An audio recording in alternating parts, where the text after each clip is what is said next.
Boa noite a todos. Mais uma vez, vamos estar aqui agora lendo esse ponto aqui do livro de Gálatas, escrito pelo irmão Bruce Anstey, em que ele comenta a carta aos Gálatas. Esse ponto aqui é: crescemos à perfeição ou maturidade cristã por fé. No verso 3, diz assim: mas duas perguntas são feitas. Elas endereçam outra falsa noção que os Gálatas tinham, que perfeição cristã pode ser alcançada pelas obras da lei. Muitos cristãos hoje pensam isso. Eles irão admitir que um crente, vou ler de novo aqui.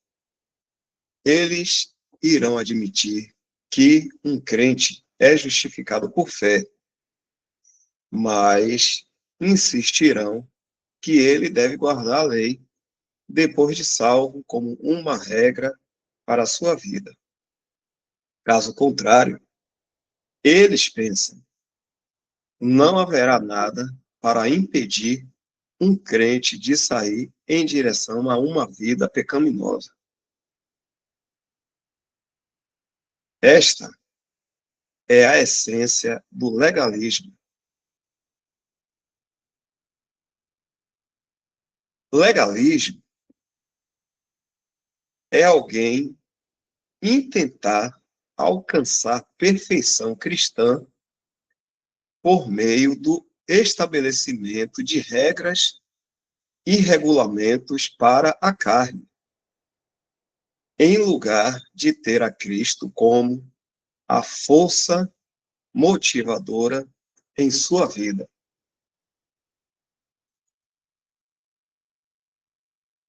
Uma pessoa inclinada de tal forma pode fazer uso da lei de Moisés ou usar um conjunto de regras que ela impõe a si mesma. Todavia, em qualquer dos casos, maturidade cristã não será produzida. Paulo demonstra a falta de lógica disso perguntando.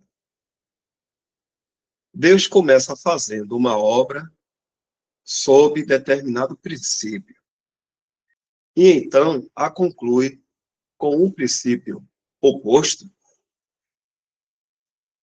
Se eles não puderam obter salvação por esforços carnais, como poderiam esperar crescer em santidade em direção à maturidade ou perfeição cristã por meio de esforços carnais? A verdade é que a lei não justificará uma pessoa diante de Deus e nem produzirá santidade no crente. Pensar que o crente precisa da lei para guardá-lo de sair em direção ao pecado é não entender o poder da graça. Quando a graça de Deus toma conta da alma, ela não o faz querer pecar. Ela faz do crente um servo devoto do Senhor. Tal pessoa desejará andar no Espírito. Ela desejará mais de Cristo e viverá sua vida na esfera dos interesses de Cristo. Gálatas 5:16. Vamos dar uma olhada lá.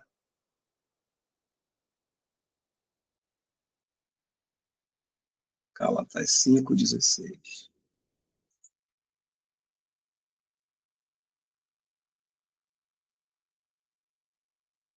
Digo, porém, andai no Espírito, e jamais satisfareis a concupiscência da carne.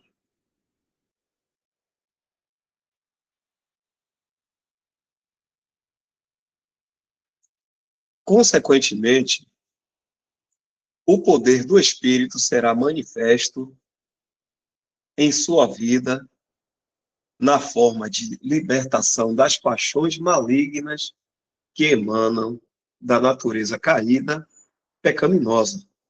Romanos 8, 2. Passadinha lá também.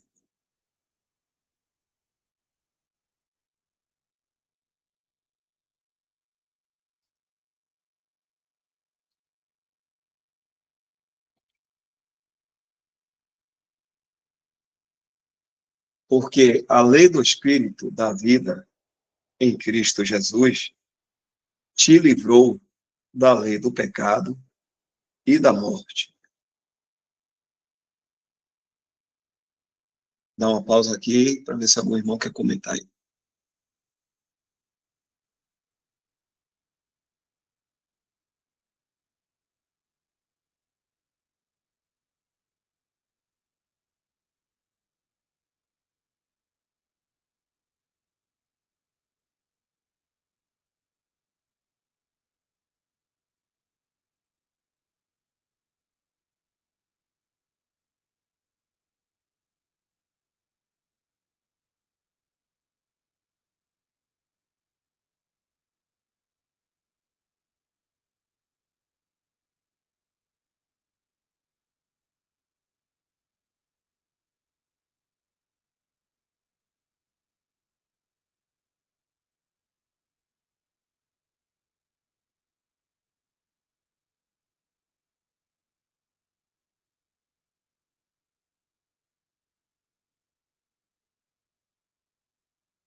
Continuando então. Agora vamos.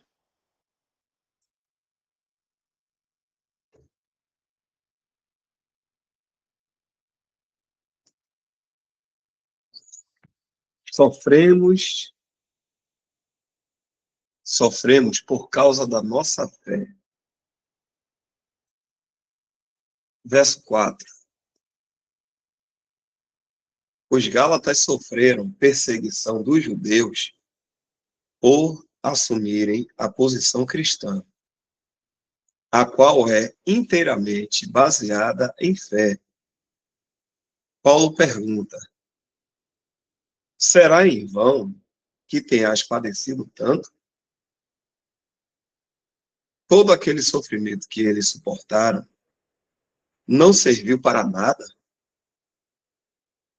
Aqueles que os tinham perseguido, que eram predominantemente seus irmãos judeus, que estavam enganados, o fizeram porque os Gálatas creram no Evangelho em fé simples, à parte da lei, ou lei fora disso aí. Mas agora, ao se tornarem para a lei, eles estavam como que dizendo que seus perseguidores, afinal, estavam certos. Mais uma pausa aqui.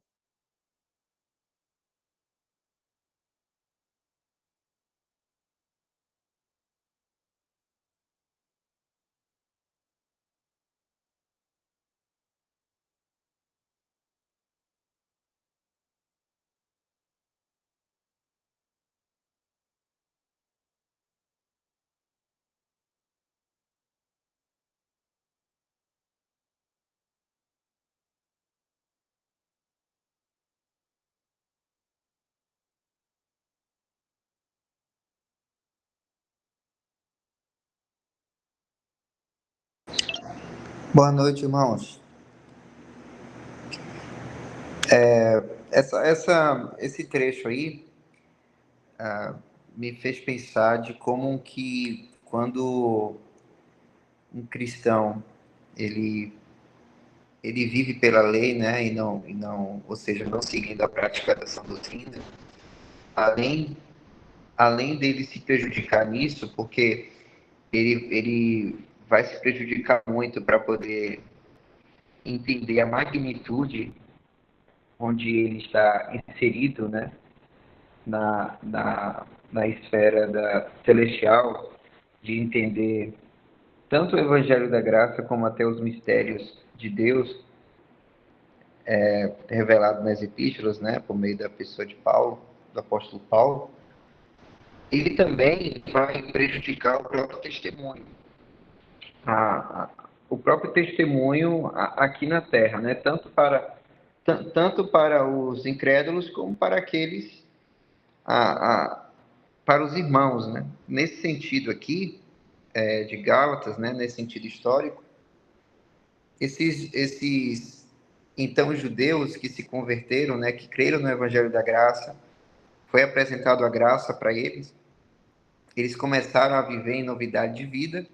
Só que aí, quando chegou a má doutrina, e eles começaram a seguir, né, no caso, seguindo a lei, e achar que o princípio era ainda continuar seguindo a lei e viver com base em obras e tudo mais, além deles ficarem aquém da graça, no sentido de entenderem a sua posição e na sua prática de vida, para viver de acordo com a vontade de Deus, eles também estavam prejudicando tanto o testemunho da igreja, como também a visão daqueles que, inclusive, eles tinham até causado aversão pela mudança drástica, porque eles começaram a deixar de viver por meio da lei para viver pela graça em Cristo Jesus. Só que aí imagina, quando eles estão lá fazendo toda essa mudança, aí aqueles outros judeus que ainda seguem a lei, que ainda não creram no Evangelho da Graça, olha aquele testemunho daqueles então judeus, né, seus irmãos nesse sentido de povo, ainda voltarem no caso a viver pela lei.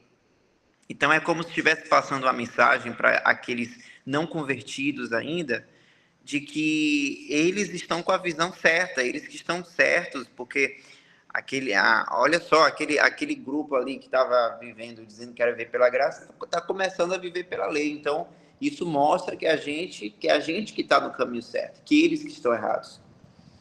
Então, isso mostra que qualquer ponto que foge da doutrina, da sã doutrina, por mais que a gente possa achar algo mínimo ou algo que possa até ser irrelevante, isso já pode ser algo que vai desfazer da glória de Deus aqui na Terra, que é justamente o plano de Satanás, né? Já que Satanás ele não vai conseguir fazer ninguém perder a salvação, até porque Deus, no sentido de soberania, ele já tem seus escolhidos, né?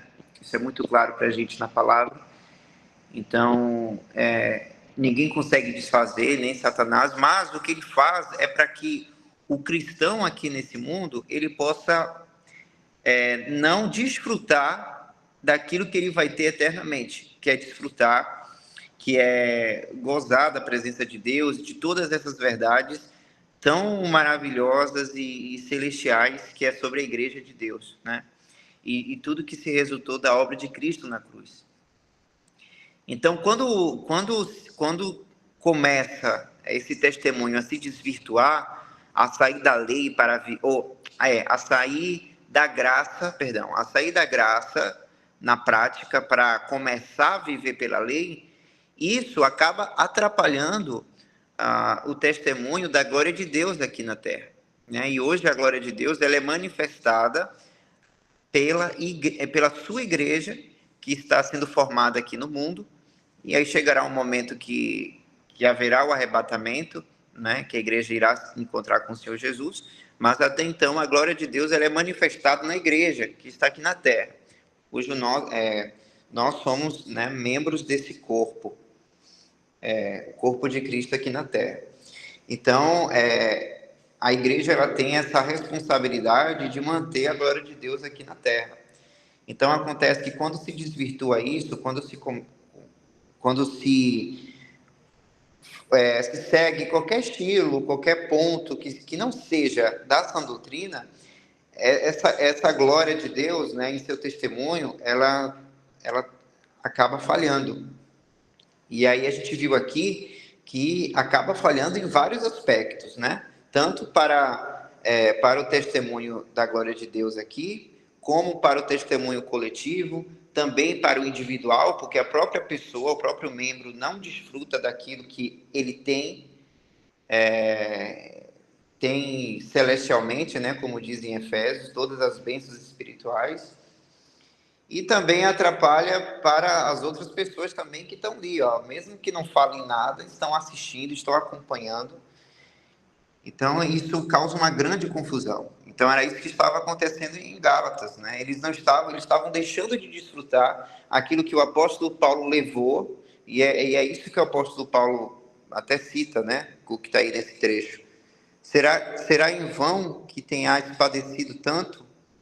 Né? Ou será que foi em vão tudo que eu ensinei a vocês, o que foi passado para vocês, está sendo deixado de lado e está sendo.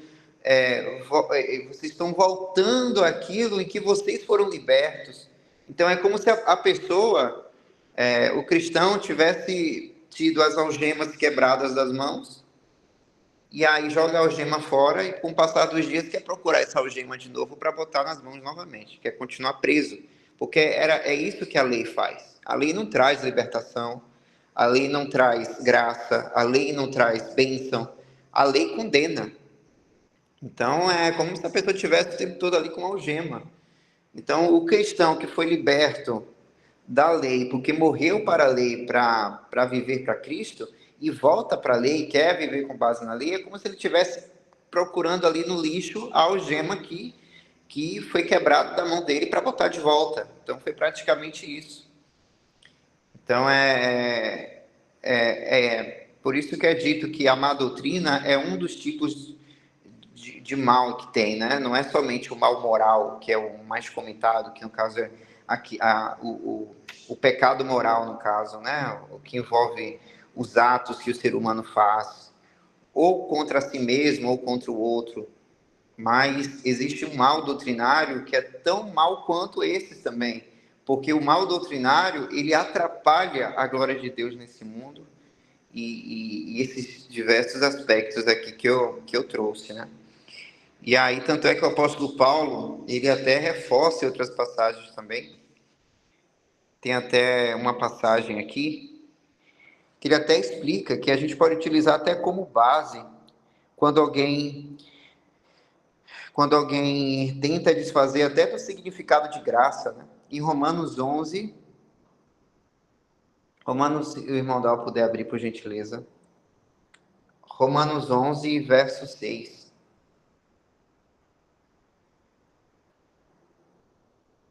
Olha aí. E se é pela graça, já não é pelas obras. Do contrário, a graça já não é graça. Glória a Deus que Deus praticamente desenha, né, alguns significados, porque Deus sabe de todas as coisas, né? Deus sabe que ia chegar uma época onde as pessoas iriam ver uma palavra ali e ia mudar totalmente o significado dessa palavra. Ou seja, é como algumas pessoas comentam, né? Ah, é pela graça, mas a pessoa tem que fazer tal coisa. Então, peraí, é graça ou não é graça? Não existe 70% de graça. Existe uma promoção, né?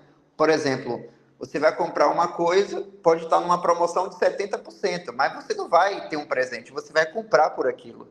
Barato, mas comprou. Então, mas se você paga por alguma coisa, ou se uma pessoa te dá algo, mas você tem que dar algo em troca, não é graça. É um negócio, é um acerto de contas, é uma troca ali de negócios, que inclusive o apóstolo Paulo, ele explica dessa maneira também em Romanos, né? Mas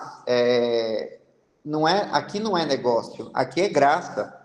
Como diz também em Hebreus, que Deus deseja que aqueles que o conheçam como galardoador, aquele que dá, né? Então, aqui Romanos 11:6, a gente tem esse exemplo essa explicação que é bem nítida, falando o que é que significa graça. Já não é pelas obras, do contrário, a graça já não é graça. A graça já não é graça se for pelas obras, se for por alguma coisa que você tem que fazer. Então, o apóstolo Paulo, praticamente em toda a epístola de Gálatas, ele está dando essa bronca a eles, né? Porque eles sabiam disso, mas infelizmente, por causa, né, dos ditos lobos vestidos de carneiros, né, irmãos disfarçados, ou aquelas pessoas que estão ali com interesses próprios, né, acabaram minando ali, querendo inclusive desfazer de Paulo, e isso representa também, no caso, né, a verdade da sã doutrina, porque o apóstolo Paulo representa isso. Então, eles começaram a desfazer da verdade vinda de Deus por meio do apóstolo Paulo, para poder fazer com que esses irmãos começassem a voltar atrás e voltassem a fazer pela lei, e confunde tudo, porque na prática a pessoa acaba não sendo nem uma coisa nem outra, né? Como quando a pessoa diz que está congregando como igreja, mas está usando doutrina do Antigo Testamento, e aí a pessoa não acaba se reunindo como igreja, mas também não acaba sendo o Templo de Jerusalém. Então é uma bagunça, é uma confusão, né? Como fala em Efésios, todo vento de doutrina. E não é isso que Deus deseja para nós. Deus deseja que a gente entenda plenamente a sua verdade, mas a gente só consegue compreender plenamente as verdades de Deus quando a gente está entendendo, quando a gente está caminhando em uma verdade onde a seta ali está única. Né? E para onde é que leva essa seta? Para Cristo. Para Cristo, a sua verdade. E essa verdade ela é uma só. Ela não são várias vertentes onde cada um leva para um canto. Então, qualquer coisa, qualquer assunto que tire a glória de Deus, então a nossa orelhinha tem que coçar, né, dar essa desconfiança, porque não é de Deus. Qualquer coisa, qualquer assunto, né, que for nos ensinado, que tire a glória de Deus para colocar a glória do homem, então a gente já tem que descartar. Né? Porque, por exemplo, essa questão da lei, se uma pessoa acha que é pela lei que ela é salva ou que tem que fazer alguma coisa, perceba que a pessoa está tirando totalmente a, a glória de Cristo na sua cruz. É como se dissesse que a obra de Cristo na cruz não foi 100% completa, que uma porcentagem está com a gente. Então, é trazer a glória para a gente, a glória para o homem. E o único homem que é de toda a glória, de toda a honra, é o homem Senhor Jesus Cristo, né? Que hoje está ressurreto, glorificado, homem, Deus, e está lá nos céus, e ele que merece toda a honra e toda a glória, e nenhuma glória nossa. Eu acho que esse é o ponto-chave que a gente precisa deixar bem firmes assim em nossa mente, em nosso coração, e foi isso que, infelizmente, estava acontecendo com Gálatas, com o povo de Gálatas, que a Assembleia de Gálatas, que estava, na prática, deixando de entender isso e vendo para si mesmos ali o tempo todo e perdendo esse senso da graça. Até aqui, irmãos.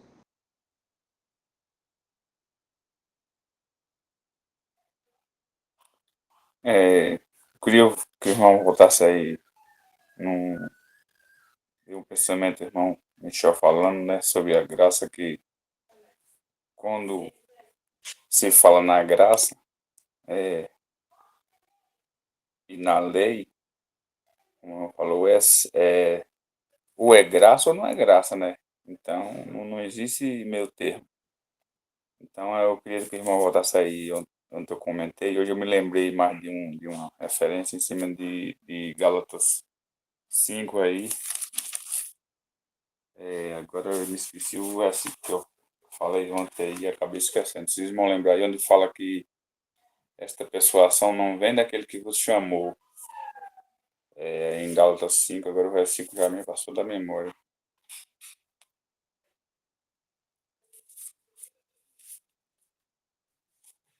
só para complementar o que o Michel acabou de falar, aí, o é lei, o é graça ou não é graça, né? Então, aí em Gálatas 5, deixa eu ver se eu acho aqui, se não lembrar aí, o versículo eu estou esquecido. Ontem eu falei sobre esse versículo aí, Gálatas 5, versículo.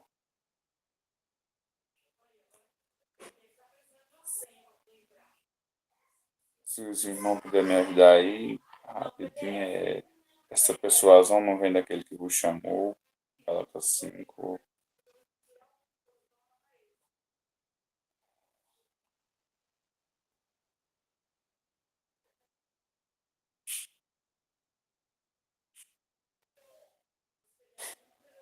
5:8, irmão. Esse Gálatas irmão pode 5:8. ler, se o irmão quiser ler aí, lê aí.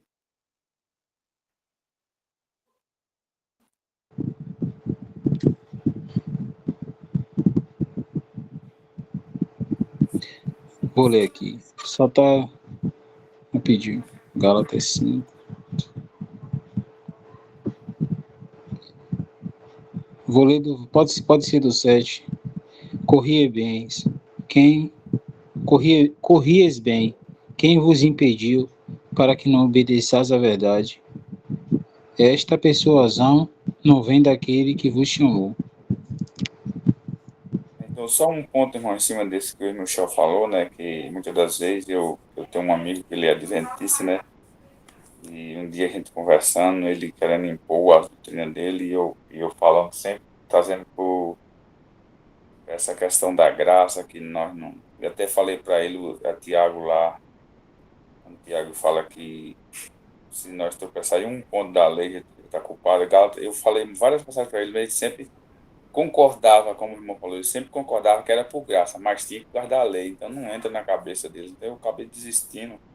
Mas uma coisa que o irmão Michel trouxe aí que eu achei interessante, até me fez lembrar de uma passagem. Quando o é graça ou não é graça. Então, se alguém está misturando as coisas, isso não vem de Deus, né? Que é o que fala aí agora, nessa passagem, fala aí em Gálatas 5. É uma coisa maligna, uma obra maligna. E aí, eu lembrei, tem uma referência lá em Mateus, que vai, Mateus 5, no versículo 37.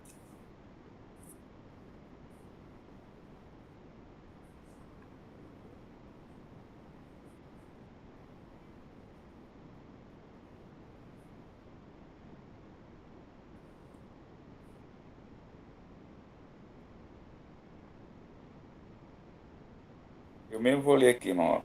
Seja, porém, a tua palavra sim, sim ou não, não. Porque disto passar, que aqui está meio escondido para mim, irmão, se o irmão quiser ler aí, então,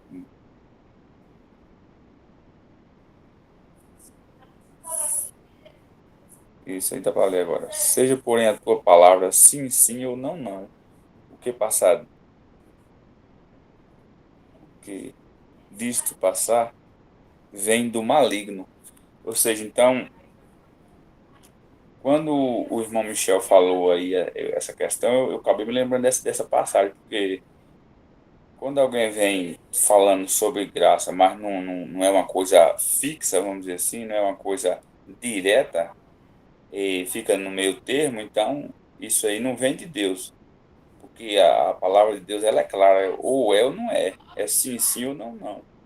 Então eu lembrei dessa passagem aí porque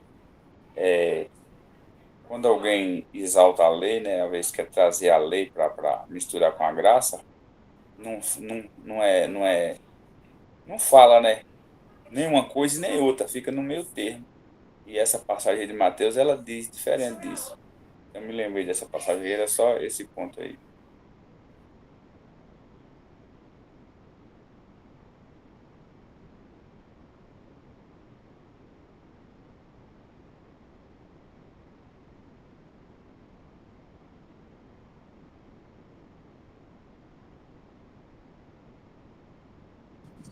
É interessante, irmãos, pensarmos que esse trecho aí, essa parte dos Gálatas, fica tão viva para nós, né? Porque podemos pensar que é só quem fica guardando a lei ou diferenciando, querendo a lei, misturando lei com graça e tal. Mas isso é muito grave porque a nossa carne ela é muito sutil e ela tem muitas armadilhas. E essa carta, como eu falei, ela é viva para nós até hoje, porque ela é um retrato muito importante dessa sutileza da nossa natureza. É tanto que a gente vê como o apóstolo Paulo chega a abordar, né, os Gálatas de forma às vezes bem dura, porque é isso mesmo, a nossa carne, ela é muito sutil.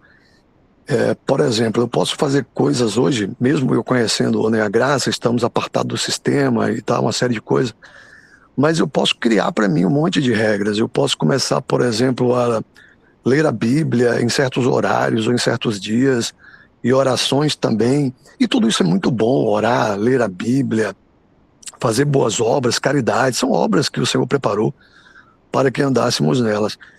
Mas, como eu falei, é tão sutil essa coisa que eu posso começar a fazer as coisas do Senhor para mim, ao invés de fazer as coisas do Senhor para o Senhor. Então é importante entender isso, que a gente precisa sempre fazer essa reflexão nessa carta de Gálatas e olhar que a gente não está imune de incorrer o tempo todo nesse erro, de fazer as coisas do Senhor para benefício próprio, pensando em si e não no Senhor. Se eu leio a Bíblia, eu estou lendo a Bíblia porque eu quero ficar mais forte, porque eu não quero cair, porque eu quero andar muito bem. Não, eu quero ler a Bíblia porque é para o Senhor. E aí vai ser uma consequência as outras coisas. Eu vou orar porque se eu orar eu vou ficar muito bem, eu vou andar melhor, minha salvação fica garantida e minha comunhão melhora. Veja que nesses exemplos eu só estou falando em mim, eu não estou falando no Senhor. Não, eu estou orando, eu oro para o Senhor. Eu devo orar para o Senhor. Eu vou à reunião para o Senhor. Não, porque se eu for à reunião e ficar frequente ali, não perder nenhuma reunião, isso aí vai ser muito bom, a minha vida espiritual vai melhorar muito, eu vou crescer muito em sabedoria, vou me edificar juntamente com meus irmãos e tal. Sim, mas aí eu estou fazendo as coisas do Senhor para mim e não para o Senhor. Então isso é muito sutil e a gente pode incorrer, qualquer um, tanto coletivamente como individualmente, incorrer muito neste erro, até o último dia do aperfeiçoamento, que é o do processo, né, de salvação, que a salvação também é um processo. A gente sabe que ela inicia lá, a salvação da alma já está garantida, mas aí vem agora um processo, né, é a nossa caminhada aqui, a nossa vida cristã, e isso pode acontecer, e não estamos imunes de uma forma talvez mais suave, né, talvez, né, do que aconteceu com os Gálatas, mas ainda acontecer mesmo conosco.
Seguindo aqui, então.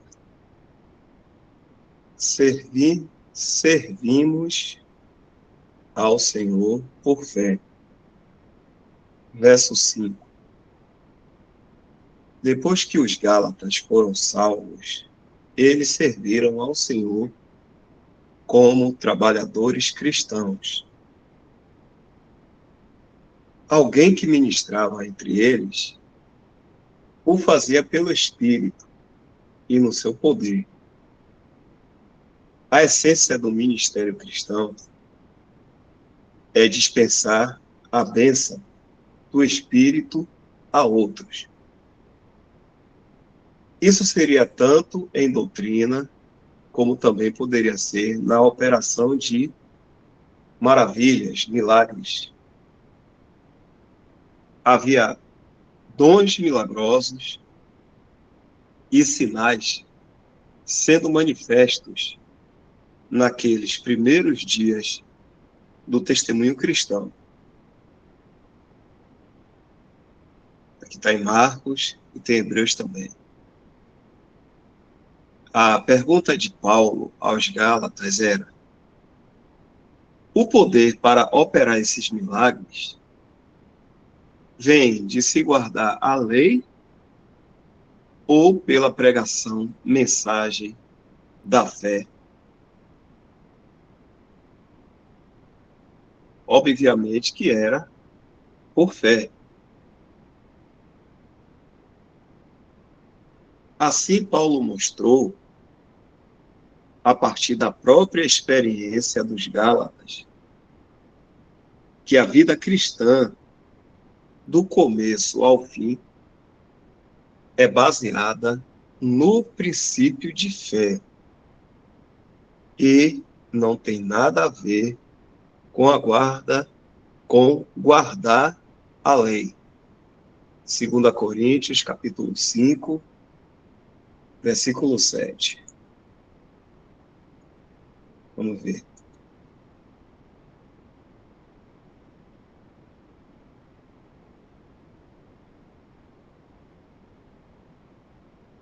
Visto que andamos por fé e não pelo que vemos. Dá mais uma pausa.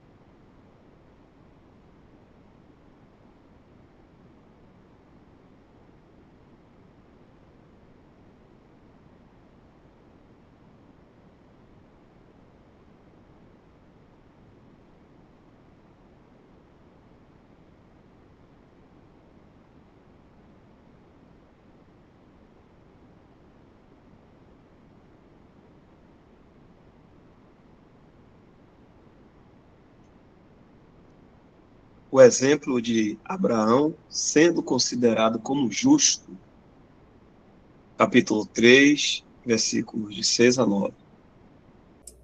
Pode botar o texto aí? Verso 6. Alguém queria falar aí?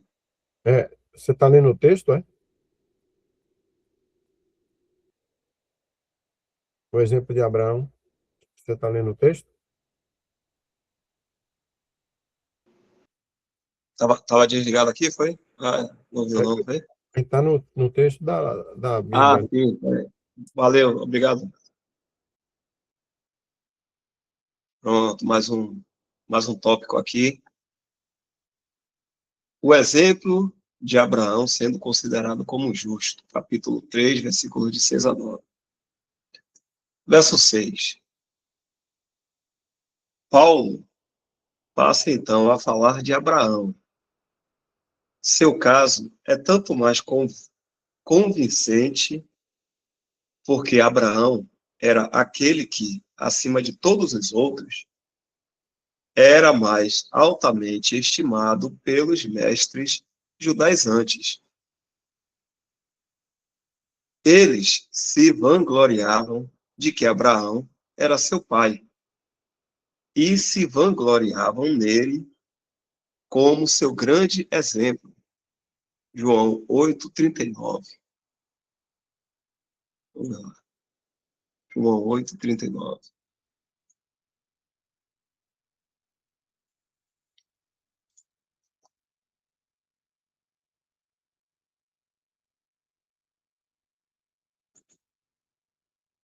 Eu falo das coisas que vi junto de meu pai. Vós, porém,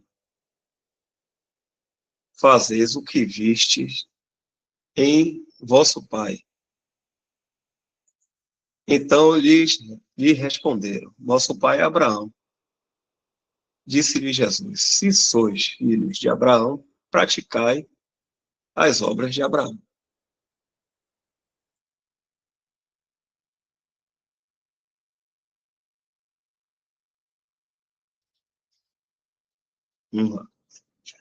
O argumento deles era baseado no fato de que Deus tinha dito a Abraão que ele fosse circuncidado.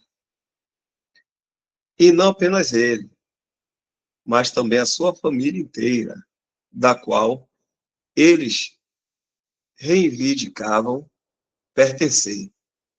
Gênesis, capítulo 17, de 24 a 26. Paulo, portanto, os apanha no próprio terreno deles. Como então Abraão foi considerado como justo diante de Deus? Ele simplesmente creu em Deus. Gênesis 15, 5. E quando foi ele considerado como justo? Antes da lei ser dada, ele nem mesmo ouviu falar da lei de Moisés em seus dias. E ainda assim foi considerado como justo no princípio da fé, verso 7. Além disso, Abraão foi considerado como justo antes de ser circuncidado. Vemos a partir disso que a circuncisão e a lei não tinham nada a ver com o fato dele ser considerado como justo.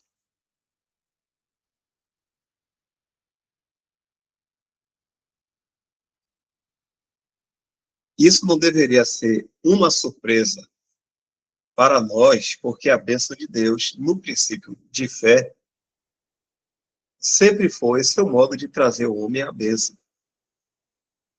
Desde o próprio início de suas tratativas com o homem, ele somente o abençoou no princípio de fé.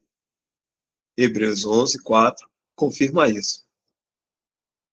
Pela fé, Abel ofereceu a Deus maior sacrifício do que Caim, pelo qual alcançou o testemunho de que era justo. Versos 7 e 8. Os judaizantes imaginavam que, pela sua suposta obediência à lei mosaica, eles tinham se tornado herdeiros espirituais das promessas feitas a Abraão. Paulo, todavia, salienta que é somente por fé que uma pessoa se torna um filho de Abraão. Ele diz, sabei, pois, que os que são da fé, ou no princípio da fé, são filhos de Abraão. Não somente as bênçãos prometidas a Abraão foram cumpridas por fé, mas todos seus filhos são abençoados neste princípio também. Isso inclui crentes judeus, como também gentios que iriam crer. Paulo dá suporte a este pensamento citando Gênesis, capítulo 12, versículo 3, que diz: todas as nações serão benditas em ti. Isso nos mostra que a promessa feita a Abraão era, em princípio, uma predição do Evangelho. Ao ler esta citação de Gênesis 12, versículo 3, podemos ficar pensando como Paulo encontrou tal significado nesta passagem. Todavia, o Espírito Santo, que escreveu aquele versículo no Velho Testamento, o fez com a intenção de que víssemos que o Evangelho, o qual é baseado no princípio da fé, de fé, estava nesta passagem. Não saberíamos disto se Paulo não tivesse, sob inspiração divina, nos explicando este significado encoberto.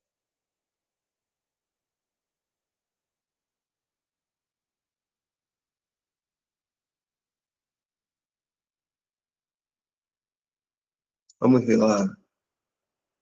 Gênesis 12,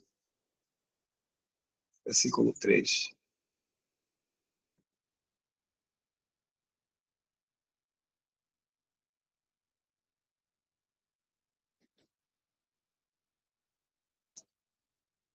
Abençoarei os que te abençoarem, e amaldiçoarei os que te amaldiçoarem. Em ti serão benditas todas as famílias da terra.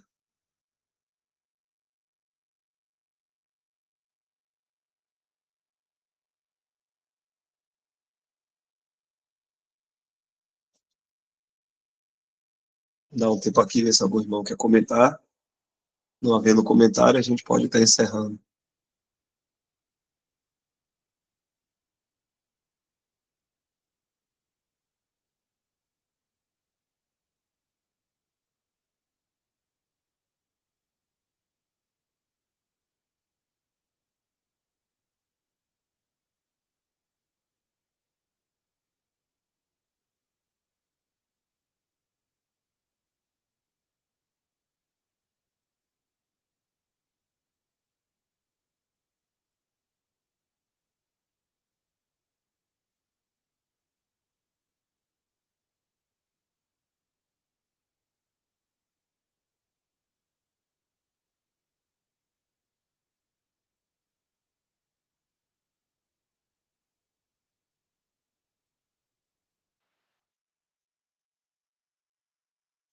Então, para hoje, deixa eu aqui, é terça, né? Hoje é terça, então quinta-feira fica esse ponto aqui, o testemunho das Santas Escrituras.